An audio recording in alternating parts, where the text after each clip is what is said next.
Hello' নমস্কাৰ মোৰ মৰমৰ ছাত্ৰ ছাত্ৰীসকল পুনৰাই তোমালোকক মোৰ চেনেললৈ স্বাগতম জনাইছোঁ।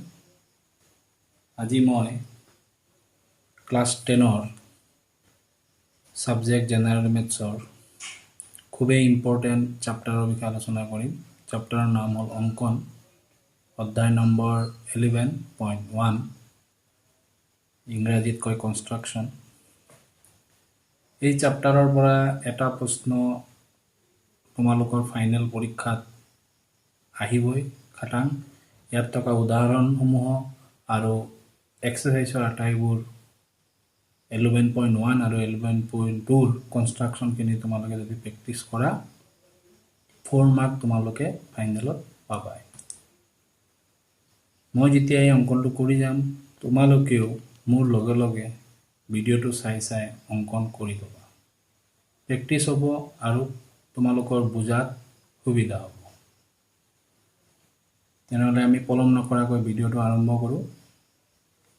উদাহৰণ 1, এটা প্ৰদত্ত ত্ৰিভুজ ABC, মানে ABC যিকোনো এটা ত্ৰিভুজ। ABCৰ সদৃশকৈ এটা ত্ৰিভুজ আঁকা, মানে আমি এটা সদৃশ ত্ৰিভুজ আঁকিব লাগিব। কাৰ সদৃশকৈ? এই ABC ত্ৰিভুজৰ। আঁকিলে নহ'ব, তাৰ এটা কণ্ডিশ্যন আছে। কি এই কণ্ডিশ্যনটো? যাতে ইয়াৰ বাহুবোৰ, মানে ABC এইটো সদৃশ ত্ৰিভুজৰ যিবোৰ বাহুবোৰ এই ত্ৰিভুজৰ ABC ত্ৰিভুজৰ অনুৰূপ বাহুবোৰৰ কিমান গুণ হ'ব লাগিব? 3/4, অৰ্থাৎ 4 ভাগৰ 3 গুণৰ সমান হ'ব লাগিব। ইয়াৰ অৰ্থটো কি এইটো আগতে আমি বুজি লওঁ। তো প্ৰদত্ত ত্ৰিভুজ মানে যিকোনো এটা ত্ৰিভুজ আমি ল'ব পাৰোঁ। ধৰা ত্ৰিভুজটো আমি ল'লোঁ, ABC আমি এটা ত্ৰিভুজ ল'লোঁ, যিকোনো ABC আমি এটা ত্ৰিভুজ ল'লোঁ আৰু ধৰিলোঁ ইয়াৰ জোখ 8 চেণ্টিমিটাৰ প্ৰতিটো বাহুৰ। আমাক প্ৰদত্ত ত্ৰিভুজহে কৈছে, যিকোনো এটা ত্ৰিভুজ আমি আঁকিলোঁ, 8 চেণ্টিমিটাৰৰ সমবাহু ত্ৰিভুজ এটা ল'লোঁ। এই ত্ৰিভুজৰ আমাৰ সদৃশ ত্ৰিভুজ আঁকিব কৈছে। ধৰা এইটো এটা সদৃশ ত্ৰিভুজ, A ডেছ, B ডেছ আৰু C ডেছ হৈ গ'ল। এই সদৃশ ত্ৰিভুজৰ অনুৰূপ বাহুবোৰ এই ত্ৰিভুজৰ লগত কিমান গুণ হ'ব লাগিব? 4 ভাগৰ 3 গুণ। ইয়াৰ অৰ্থটো কি? এই AB বাহুৰ অনুৰূপ বাহু কোনটো? A dash B dash. BC বাহুৰ অনুৰূপ বাহু কোনটো? B ডেছ C ডেছ। আৰু AC বাহুৰ অনুৰূপ বাহু কোনটো? A ডেছ C ডেছ। ইয়াকে আমি অনুৰূপ বাহু বুলি কওঁ।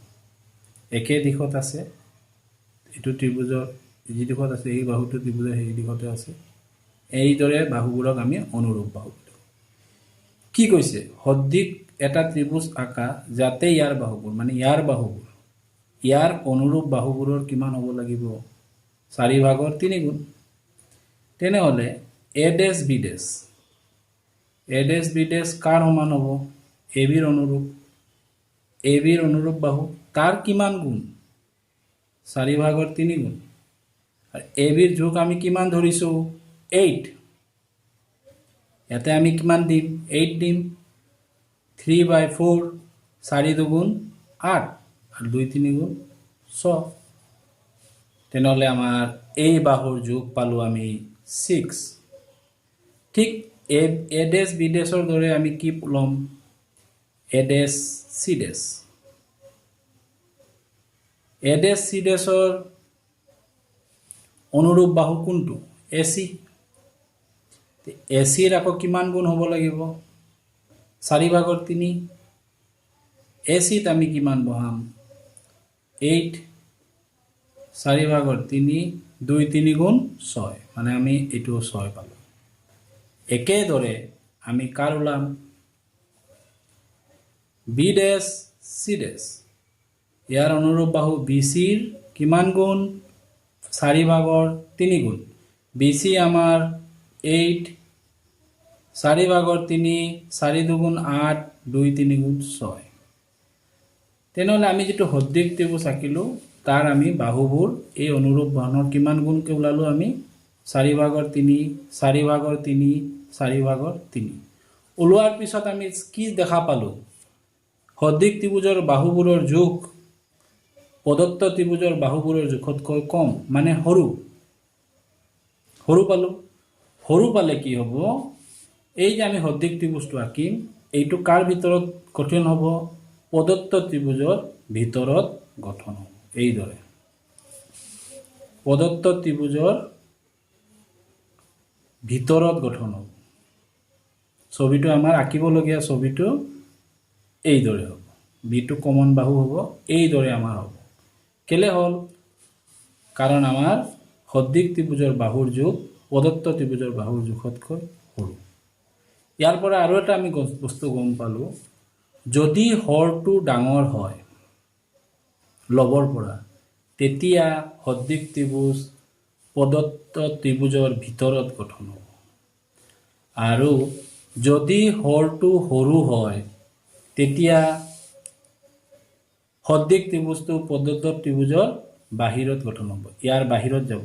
এইটো আমাৰ প্ৰদত্ত ত্ৰিভুজ ABC, তাৰ বাহিৰত, মানে এটা ত্ৰিভুজ দি দিব, তাৰ সদৃশ ত্ৰিভুজ এটা আমি আঁকিব লাগিব। তাৰ সদৃশ ত্ৰিভুজটো নিৰ্ভৰ কৰিব এই হৰটোৰ ওপৰত। হৰ ডাঙৰ হ'লে ভিতৰত গঠন হ'ব, হৰ সৰু হ'লে বাহিৰত গঠন হ'ব। আৰু হৰ ডাঙৰ হ'লে কিয় ভিতৰত গঠন হয় আমি দেখিলোঁ, হৰ ডাঙৰ হ'লে সদৃশ ত্ৰিভুজৰ বাহুবোৰৰ মান কি হয়, কম হয়। এইটো আমি প্ৰমাণক মই কৰি দেখুৱাই দিলোঁ। তেনেহ'লে আমি এটা ইম্পৰ্টেণ্ট পইণ্ট ইয়াতে মনত ৰাখিব লাগিব, হৰ ডাঙৰ হ'লে সদৃশ ত্ৰিভুজ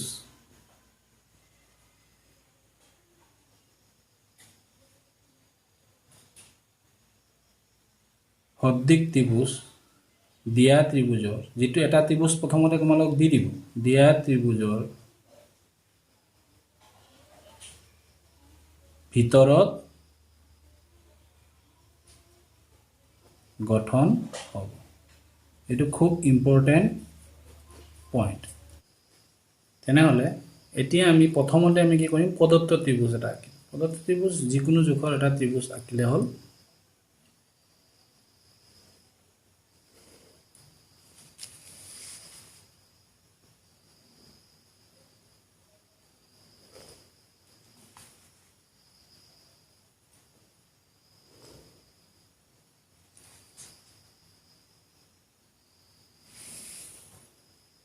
নাম দিম আমি কি, A, B আৰু C। ইয়াত আমি কি কৰিব লাগিব, এই B বিন্দুত এটা সূক্ষ্মকোণ আঁকিব লাগিব। সূক্ষ্মকোণ মানে কি চোৱা, 90 ডিগ্ৰীৰ পৰা সৰু। চিধা যদি মই টান দিওঁ, এইটো এটা লম্ব হ'ব। লম্বৰ ইফালে যদি আহে, এইটো সূক্ষ্মকোণ, 90ৰ পৰা সৰু হ'ব, 89, 88, 87 সূক্ষ্মকোণ। আৰু লম্বৰ যদি এই ছাইডত যায়, লেফ্ট ছাইডত, তেতিয়া আমাৰ কি হ'ব, স্থূলকোণ, মানে 90 ডিগ্ৰীৰ পৰা ডাঙৰ। তেতিয়া আমি সূক্ষ্মকোণ এটা আঁকিব লাগিব। সূক্ষ্মকোণ কিহেৰে বনাম, এডাল ৰশ্মি আঁকিম বি বিন্দুৰ পৰা। এই ৰশ্মিডালৰ নাম দিম আমি BX, BY দিব পাৰা।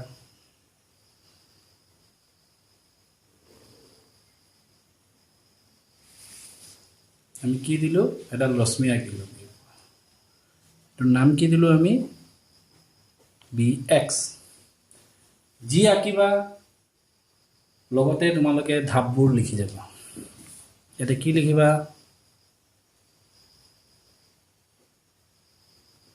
অংকনৰ ধাপবোৰ। নাম্বাৰ 1ত আমি কি লিখিম, কি আঁকিলোঁ আমি, বি বিন্দুৰ লগত সূক্ষ্মকোণ, BC বাহুৰ লগত সূক্ষ্মকোণ হোৱাকৈ BX ৰশ্মি টনা হ'ল। নাম্বাৰ 1, BC বাহুৰ লগত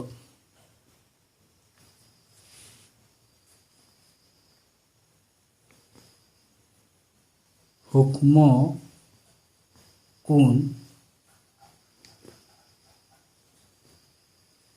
হোৱাকৈ BX ৰশ্মি টনা হ'ল এটা আমি 1 নম্বৰ আমি যি আঁকিলো আমি লিখি দিলো সেকেন্ড স্টেপত আমি কি কৰিম আমাৰ প্ৰশ্নটোত কি দিছিলে কিমান গুণ কৈছিলে 3/4 কৈছিলে আমাৰ প্ৰশ্নটোত কিমান গুণৰ সমান কৈছিলে 3/4 গুণৰ সমান এতিয়া আমি চাব লাগিব 3 ডাঙৰ নে 4 ডাঙৰ 4 ডাঙৰ যেটো ডাঙৰ ই হৰত থাকক অথবা লবত থাকক আমি ডাঙৰটো মান এই bxত 4টা পইণ্ট লম ডাঙৰ 4টা পইণ্ট ডাঙৰ 5 হলে 5টা পইণ্ট ডাঙৰ 7 হলে 7টা পইণ্ট এই দৰে আমি লব লাগিব লম আমি কি দৰে এই দৰে আমি কম্পাস পেন্সিল ব্যৱহাৰ কৰিম যিকোনো এটা ব্যাসাৰ্ধ লবা ইয়াতে লৈ বি বিন্দুক কেন্দ্ৰ কৰিবা কেন্দ্ৰ কৰি আমি কেইটা পইণ্ট লব কৈছো মই 4টা তে বি বিন্দুক কেন্দ্ৰ কৰিলো কেন্দ্ৰ কৰি মই 4টা পইণ্ট লম এটা দুটা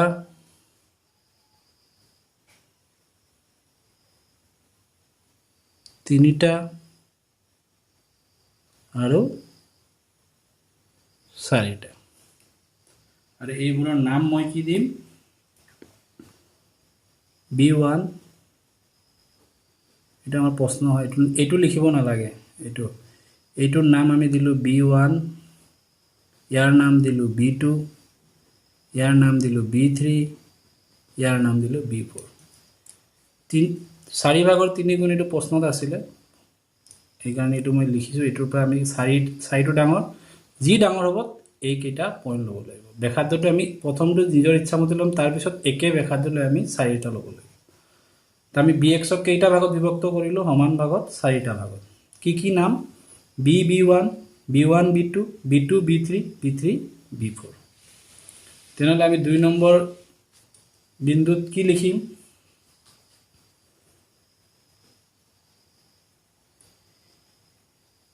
bx ৰ ওপৰত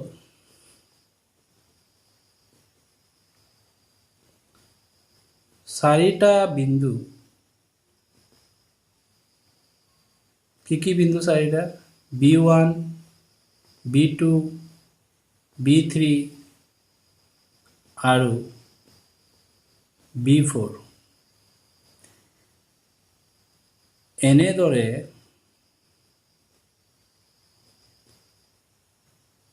এনেদৰে বহুৱা হল যাতে কি হ'ব লাগিব b1 সমান b1 b2 b2 সমান b3 b3 b4 যাতে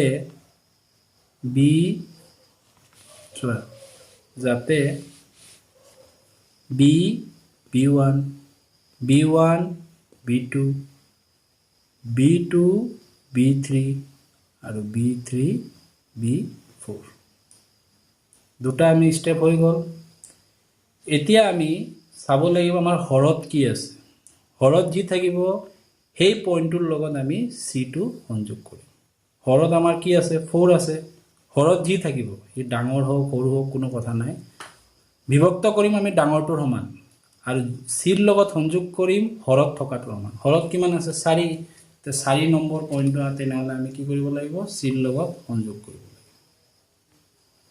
তেনেহলে আমি ইয়াত 4 নম্বৰ পইণ্টটো সংযোগ কৰিম 4 নম্বৰ পইণ্টটো b4 ৰ লগত আমি c সংযোগ কৰিম আমি এটা লিখি দিম b4c সংযোগ কৰিলো b4c সংযোগ কৰা হল হৈ গল তিনিটা স্টেপ হৈ গল এতিয়া এটা ইম্পৰ্টেন্ট পইণ্ট 4 ৰ কাম হেক এটা কি আছে পইণ্ট 3 এতিয়া আমি 3 এইটো এটা কোণ হয় এই কোণৰ সমান কৈ আমি 3 এটা কোণ আঁকিব লাগিব প্ৰথমতে সমান কোণ কিদৰে আঁকে মই দেখাই আছোঁ। প্ৰথমতে আমি B4ত কম্পাছটো বহাই নিজৰ ইচ্ছামতে এটা চাপ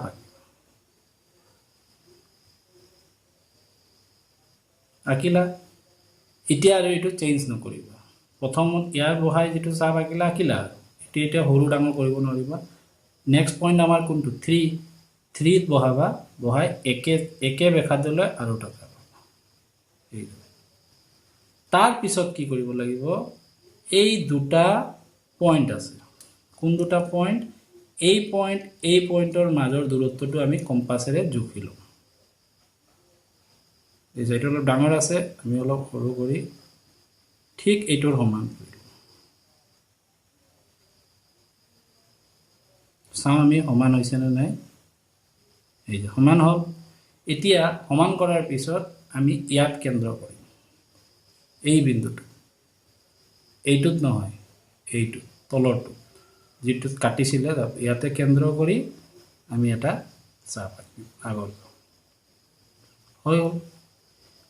এতিয়া আমি এই ছেদকটোৰ মাজেৰে B3ৰ পৰা এডাল ৰেখা আঁকিম, যি B4Cৰ কি হ'ব লাগিব, সমান্তৰাল হ'ব। এইটো অট'মেটিক সমান্তৰাল হ'বই। এই চোৱা,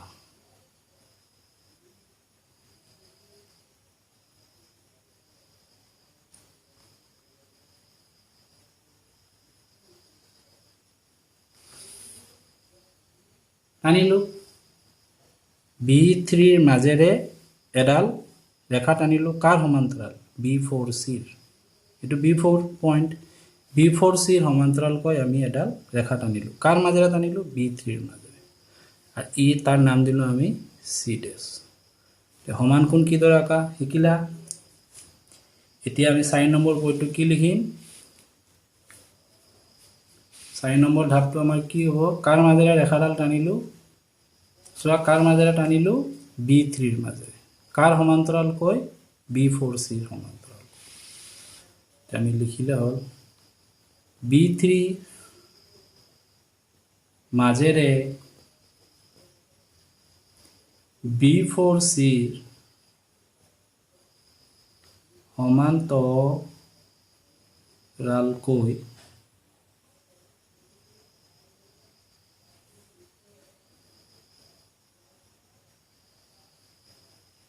এডাল ৰেখা টনা হ'ল, যিয়ে BC C' বিন্দুত কি কৰিছে, ছেদ কৰিছে।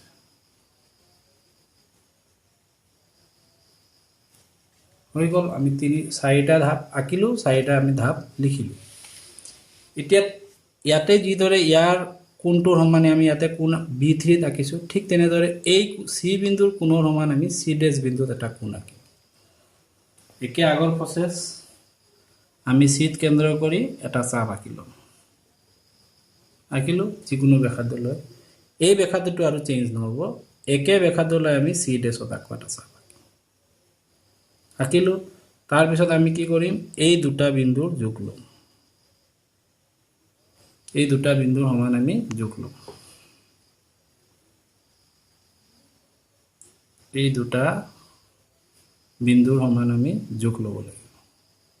এই দুটা বিন্দুৰ সমান যোগ আমি কেনেকৈ ল'ম, এই হ'ল। এই দুটা বিন্দুৰ মাজৰ দূৰত্ব ল'লোঁ, অকণমান ডাঙৰ কৰিলোঁ এইটো। তাৰপিছত ইয়াত কেন্দ্ৰ কৰিম, ইয়াত কেন্দ্ৰ কৰি এইটোক ছেদ কৰিলোঁ আগৰ দৰে। তাৰপিছত এই ছেদ বিন্দুৰ মাজেৰে C' পৰা এডাল ৰেখা টানিম।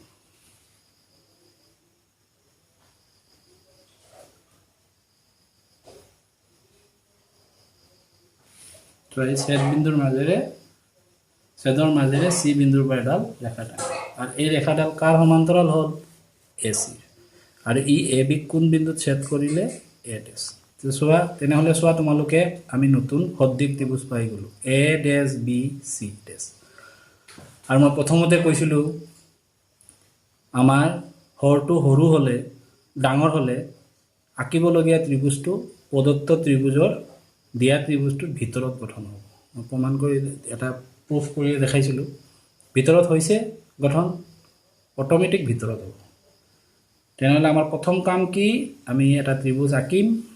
এটা ত্ৰিভুজটো সমদ্বিবাহু সমকোণী একো কোৱা নাই, প্ৰদত্ত ত্ৰিভুজ কৈছে, আমি এটা ত্ৰিভুজ আঁকিলোঁ।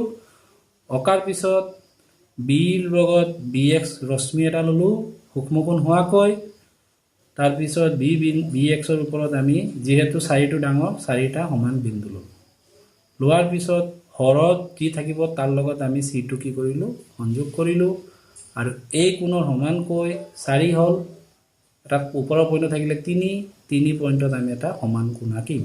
আঁকি ইয়াৰ মাজেৰে এটা ৰেখা টানিম, যিয়ে বি চিক এটা বিন্দুত ছেদ কৰিম। ঠিক এতিয়া চি বিন্দুৰ কোণৰ সমানকৈ চি ডেছ বিন্দুত এটা কোণ আঁকিম। কোণ অঁকা হ'ল। এই কোণটোৱে এই ছেদকটোৰ মাজেৰে চি বিন্দুৰ এটা ৰেখা টানিলে কাৰ সমান্তৰালকৈ, এ চিৰ সমান্তৰালকৈ ই এ বিক কোন বিন্দুত ছেদ কৰিব, এ ডেছ বিন্দুত ছেদ কৰিব। আৰু মই প্ৰথমতে কৈছিলোঁ যদি হৰ ডাঙৰ হয় আঁকিবলগীয়া ত্ৰিভুজটো ক'ত হ'ব গঠন, দিয়া ত্ৰিভুজটোৰ ভিতৰত গঠন হ'ব। তেনেহ'লে আমি এতিয়া কি লিখিম, কি আঁকিলোঁ আমি, চি বিন্দুৰ মাজেৰে এডাল ৰেখা টনা সমান এডাল চি বিন্দুৰ মাজেৰে এ চিৰ সমান্তৰালকৈ এডাল ৰেখা টনা হ'ল। কি লিখিম, চি ডেছ বিন্দুৰ মাজেৰে কাৰ সমান্তৰালকৈ, এ চি সমান্তৰাল মাজেৰে এ চিৰ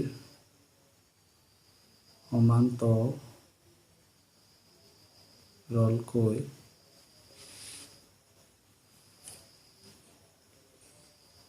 এডাল ৰেখা টনা হ'ল,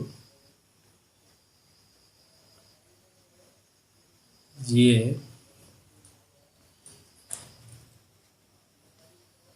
এ বিক এ ডেছ বিন্দুত ছেদ কৰিছে।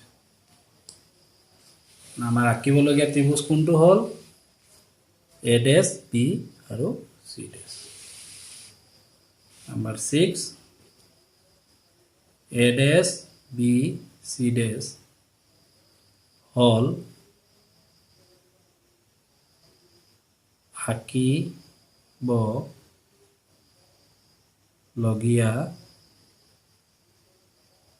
ত্ৰিভুজ। প্ৰমাণ হৈ গ'ল। তেনেহ'লে আমাৰ চোৱা এই ৰেচিঅ'টো আমাৰ কিমান ইম্পৰ্টেণ্ট। হৰ ডাঙৰ হ'লে আঁকিবলগীয়া ত্ৰিভুজ ভিতৰত গঠন হ'ব, হৰ সৰু হ'লে এই ত্ৰিভুজটো ইয়াৰ বাহিৰত গঠন হ'ব। হৈ গ'ল। আৰু ডাঙৰ যিটো থাকিব তাৰ সমান আমি বি এক্সক বিভক্ত কৰিম আৰু হৰৰ লগতহে আমি চিটো সংযোগ কৰিম। এই উদাহৰণটোত কি কৈছে, এটা নিৰ্দিষ্ট ত্ৰিভুজ, যিকোনো এটা ত্ৰিভুজ আগতে প্ৰদত্ত কৰিছে, এটা নিৰ্দিষ্ট কৰিছে, মানে তুমি এ বি চি যিকোনো এটা ধৰিলে হ'ল। সদৃশকৈ আন এটা ত্ৰিভুজ আঁকা যাতে ইয়াৰ বাহুবোৰ এ বি চি ত্ৰিভুজটোৰ অনুৰূপ বাহুবোৰৰ একে প্ৰশ্ন, আগৰটোৰ দৰে একেই। কিমান গুণ হ'ব লাগিব, 3/5। আগতে হৰটো আমাৰ কি আছিলে, ডাঙৰ আছিলে, এতিয়া আমাৰ হৰটো কি আছে, সৰু আছে। মানে আমাৰ সদৃশ ত্ৰিভুজটো এই দিয়া ত্ৰিভুজটোৰ বাহিৰত গঠন হ'ব। কিয় বাহিৰত গঠন হ'ব চাই লওঁ। ধৰা আমাক দিয়া আছে ত্ৰিভুজটো, এটা মান ধৰি লওঁ এ বি চি, ধৰা 9। আৰু আমাৰ সদৃশ ত্ৰিভুজটো যিটো আঁকিব লাগিব, ধৰা এ ডেছ বি ডেছ চি ডেছ। এ বিৰ অনুৰূপ বাহু কোনটো, এ ডেছ বি ডেছ। এ ডেছ বি ডেছৰ মান কিমান হ'ব, এ বিৰ কিমান গুণ হ'ব, 3/5। এ বি 9, 5, 3, 3 গুণ 9, 3 5 গুণ 15। এইটো ডাঙৰ হ'ল। তাৰপিছত আগতে আমাৰ সৰু ওলাইছিল সদৃশ ত্ৰিভুজ, এইটো কি ওলালে? ডাঙৰ ওলালে। এইদৰে আমাৰ এইটোও ডাঙৰ ওলাব, এইটোও ডাঙৰ ওলাব। তাৰ মানে এই সদৃশ ত্ৰিভুজটো আমাৰ দিয়া ত্ৰিভুজৰ ক'ত গঠন হ'ব? বাহিৰত গঠন হ'ব। মই কৈছিলোঁৱেই হৰ সৰু হ'লে সদৃশ ত্ৰিভুজ দিয়া ত্ৰিভুজৰ বাহিৰত গঠন হ'ব। আকৌ ইয়াতে প্ৰমাণ হ'ব। এতিয়া আমি অংকনটো আৰম্ভ কৰোঁ। এই প্ৰশ্নটো এই বছৰ তোমালোকৰ HSLC পৰীক্ষাত আহিছে 2020 চনত। তেনেহ'লে আমি অংকনটো আৰম্ভ কৰোঁ।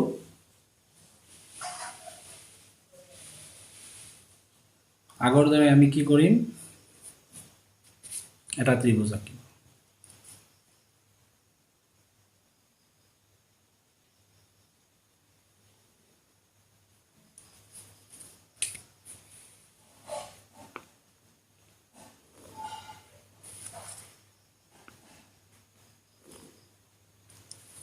যিকোনো এটা নিৰ্দিষ্ট ত্ৰিভুজ আঁকিলোঁ, নাম দিলোঁ A, B আৰু C।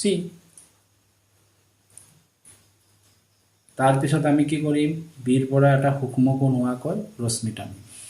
ছেম আগৰ প্ৰচেছ।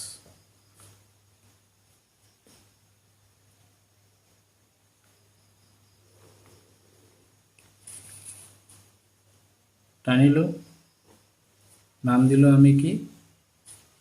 BX। তেনেহ'লে আমি ধাপটো লিখি যাম একেলগে। কি লিখিম? অংকনৰ ধাপবোৰ।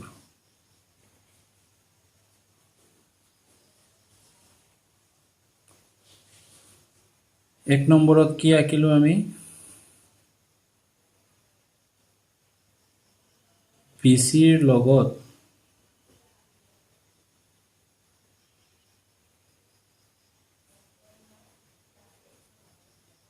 সূক্ষ্ম কোণ হোৱাকৈ BX ৰশ্মি টনা হ'ল। এতিয়া আমি চাব লাগিব ঠিক আগত যিদৰে চাইছিলোঁ, ডাঙৰ কোণটো 5 নে 3? 5 ডাঙৰ। আমি এইটো BXক কেইটা ভাগত বিভক্ত কৰিম? 5টা সমান ভাগত বিভক্ত কৰিম। কিহেৰে কৰিম? কম্পাছেৰে। যিকোনো এটা ব্যাসাৰ্ধ ল'বা এবাৰ। প্ৰথম যিটো ল'বা এইটোৱে থাকিব। মই ল'লোঁ। এইটোক মই BXক কেইটা টুকুৰা কৰিব লাগিব? 5টা সমান। এইটো মই ল'লোঁ ব্যাসাৰ্ধ। তোমালোকে এইদৰে লৈ ল'বা। লোৱাৰ পিছত বিত কেন্দ্ৰ কৰি প্ৰথম এটা, ছেকেণ্ড,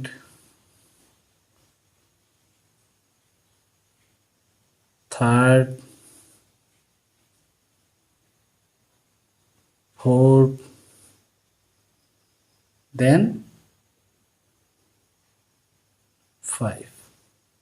আমি কি এটা ল'লোঁ? 5টা ল'লোঁ। ডাঙৰৰ সমানে আমি বিভক্ত কৰিব লাগে। এইবোৰৰ নাম দি দিম। এইটো হ'ব আমাৰ B1, B2, B3, B4 আৰু B5। একে প্ৰচেছ। তাৰপিছত মই কি কৈছিলোঁ? হৰত যি থাকিব তাৰ লগত আমি C2 সংযোগ কৰিম। হৰ ইয়াত কিমান আছে? 3। আমি হৰৰ লগতে সংযোগ কৰিম। বিভক্ত কৰিম ডাঙৰ মানটোৰ সমান আৰু চিৰ লগত সংযোগ কৰিম হৰ। হৰ কিমান আছে আমাৰ? 3। B3ৰ লগত আমি সংযোগ কৰিম। তাৰ আগত আমি ধাপটো লিখি লওঁ। BXক আমি কেইটা বিন্দু লৈছোঁ? 5টা। 2 নম্বৰ ধাপত আমি কি লিখিম? BX ৰশ্মিৰ ওপৰত 5টা বিন্দু B1, B2, B3, B4 আৰু B5 এনেদৰে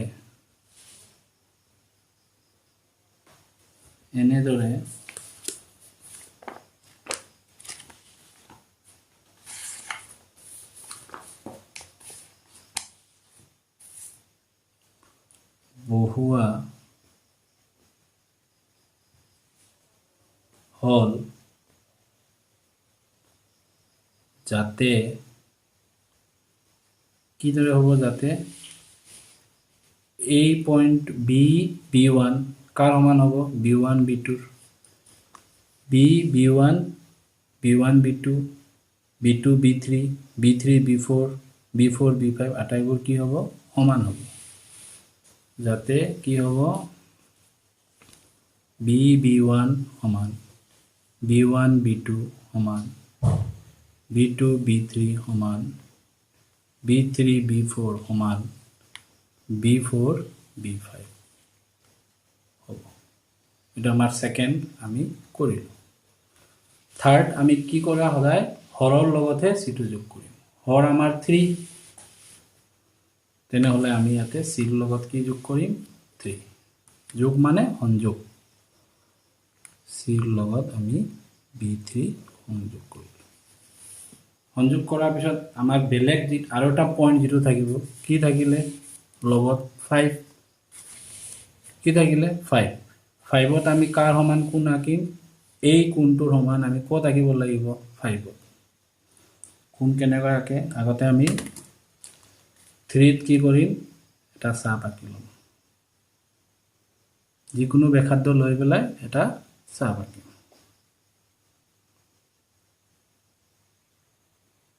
আঁকিলো b3 আৰু এই চাপটো আৰু এতিয়া প্ৰথম লওতে আমি যিকোনো ব্যাসাৰ্ধ ললো এতিয়া কিন্তু এটো সৰু ডাঙৰ কৰিব নোৱাৰিবা একে চাপ লৈ আমি কত আঁকিম b5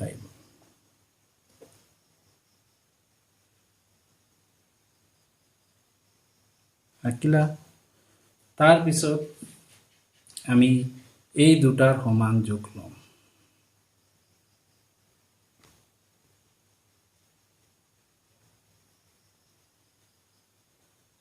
এই দুটা সমান যোগ লৈ কত পহাম আমি ইয়াত নবহ এটোতো b5 এই যে কাটিছে ইয়াত কেন্দ্ৰ কৰি এই বস্তুটোক আমি কাটি দিম কাটিলো ইয়াৰ মাজেৰে b5 ৰ পৰা ইয়াৰ মাজেৰে b3c ৰ সমান্তৰালকৈ এডাল ৰেখা আঁকিম ৰেখা আঁকিলে এটো আগুৱাই যাব এই বস্তুটোক আমি অলপ ইয়াতে কি কৰিব লাগিব bc বৰ্ধিত কৰিব আগৰটোত আমি bc বৰ্ধিত কৰা নাছিলো এই bc বঢ়াই দিলো তাৰ পিছত এই ছেদকৰ মাজেৰে b5 ৰ পৰা যাব চোৱা b5 ৰ পৰা এই ছেদকৰ মাজেৰে এডাল ৰেখা আঁকিব লাগিব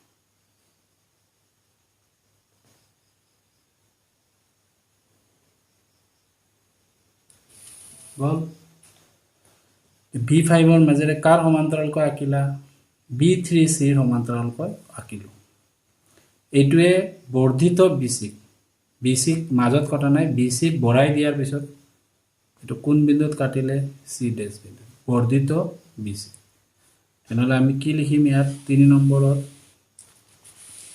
b5 ৰ মাজেৰে b3c ৰ সমান্তৰালকৈ এডাল ৰেখা টনা হল যিয়ে বৰ্ধিত bc c ডেশ বিন্দুত ছেদ কৰিছে 3 নম্বৰ পইণ্ট আমাৰ হ'ব b5 ৰ মাজেৰে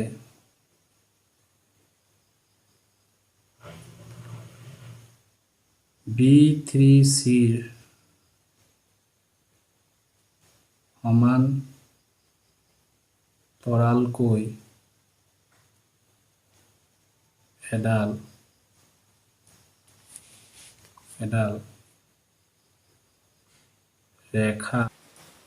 এডাল ৰেখা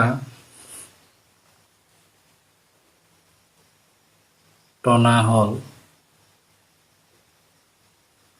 যিয়ে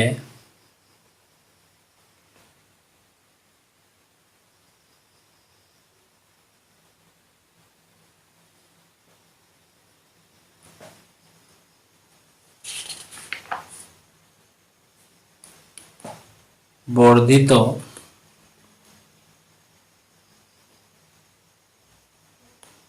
bc c ডেশ বিন্দুত সেট কৰিছে এটা আমাৰ কৰিলো এতিয়া আমি কি কৰিম এতিয়া আমি C ডেশ বিন্দুত C সমান এটা কোণ আঁকিম তো C সমান C বহাই আমি এটা আঁকিলো একে ব্যাসাৰ্ধ লৈ আমি C ডেশত আঁকিলো তাৰ পিছত আমি ইয়াৰ সমান লম এটো সমানে আছে যদি সমান নাথাকে তোমালোকে এই দুটা বিন্দু সমান কৰি লবা এটো সমান হল ইয়াত বহাবা সিট নবহাবা কিন্তু এতিয়া ইয়াতে বহিব বহি এই ইয়াৰ মাজেৰে আমি এটা লেখা আঁকিম এই AB কাটিব কিন্তু AB টো সৰু AB টোক আমি অলপ বঢ়াই দিম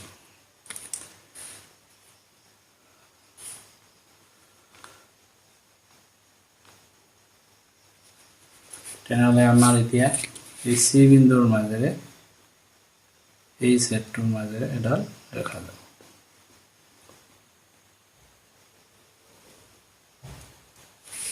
গল কাৰ সমান্তৰালকে গল AC ৰ সমান্তৰাল আৰু হি বৰ্ধিত AB কোড সেট কৰিছে A ডেশ আমি চোৱা আঁকিবলগীয়া ত্ৰিভুজটো কোড পালো বাহিৰত পালো মই আগতে কৈছিলো প্ৰথমতে যে হৰ হৰু হলে বাহিৰত গঠন হ'ব হৰ ডাঙৰ হলে ভিতৰত গঠন হ'ব সমান হৈ গল কথাবোৰ মোৰ বাহিৰত গঠন হ'ব A ডেশ B C ডেশ আমি এতিয়া কি কৰিম কি লিখিব লাগিব আমি C ডেশৰ মাজেৰে AC ৰ সমান্তৰালকৈ এডাল ৰেখা টনা হল যিয়ে বৰ্ধিত B ক A ডেশ বিন্দুত সেট কৰিছে তো লিখিম আমি 4 নম্বৰ পইণ্ট C ডেশ বিন্দুৰ মাজেৰে AC ৰ সমান তৰালকৈ এডাল ৰেখা টনা হল যিয়ে বৰ্ধিত B ক A ডেশ বিন্দুত সেট কৰিছে অকাটোতো হৈয়ে গল এতিয়া আমাৰ আঁকিবলগীয়া ত্ৰিভুজটোৰ নাম কি A ডেশ B C ডেশ আঁকিবলগীয়া ত্ৰিভুজ তেনেহলে 5 নম্বৰ পইণ্ট কি হল আমাৰ A ডেশ B C ডেশ আঁকিব লগীয়া ত্ৰিভুজ